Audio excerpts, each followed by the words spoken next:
তো মাসি বাড়ি এসেছিলাম, তো বোনের সাথে সারাদিন মজা করলাম, আনন্দ করলাম, করার পরে এখন বাড়ি যাচ্ছি। তো দেখো আমার মাসি বাড়ির এইখানে জায়গাটা এত সুন্দর, দেখো এরকম চারিদিকে রাউন্ড করে, দেখো এই যে রাস্তাটা এত সুন্দর, এই দেখো এত সুন্দর পুরো জায়গাটা, দেখো কি সুন্দর। এইখানটা আগে ছোটবেলায় এসে এইখানটা অনেক অনেক সময় কাটাতাম। এই যে এই জায়গাটা দেখছো, এই জায়গাটায় স্নান করা, নৌকা চালানো, নৌকাতে বসে পদ্ম ফুল তুলতে যাওয়া, তো ভীষণ ভীষণ মজা করতাম।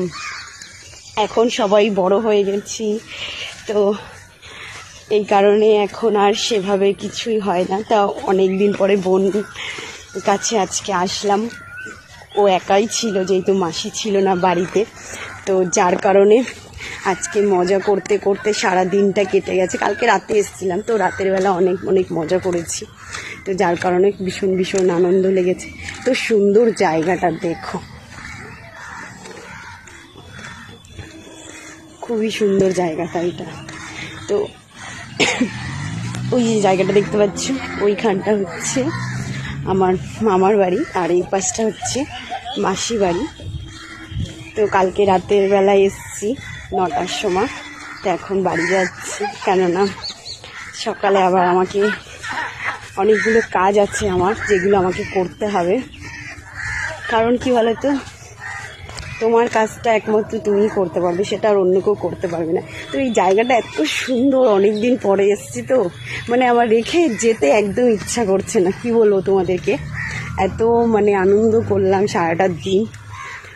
ও রান্না করেছিল, আমরা দুজনে মিলে খেলাম, মজা করলাম।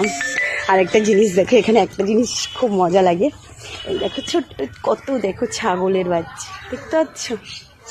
তো এই নদীটার মধ্যে অনেক প্রকারের মাছ আছে। তো এইখানটা থেকে সাঁতার কেটে তুমি মিডিলটা যাওয়ার পরে ওইখানটা অনেকটা ঠাই হয়, ওখানটা আঁটু সমান জল হয়, তো ওইখানটা তুমি দাঁড়াতে পারবে, মজা করতে পারবে, তো যার কারণে আরও বেশি মজা লাগে। তো আগে তো নৌকায় করে পদ্ম ফুল তুলতে যেতাম, এখন তো আর সেই মজাটা হয় না, কারণ নৌকা ছিল, তো আজকে যাইনি আমরা কেউ, কারণ প্রচণ্ড পরিমাণে মেঘ করেছিল, বৃষ্টি হতো, তো যার কারণে যাওয়া হয়নি। তো দেখো কত ছাগল এখানটা, এই দেখো। টাটা সবাইকে।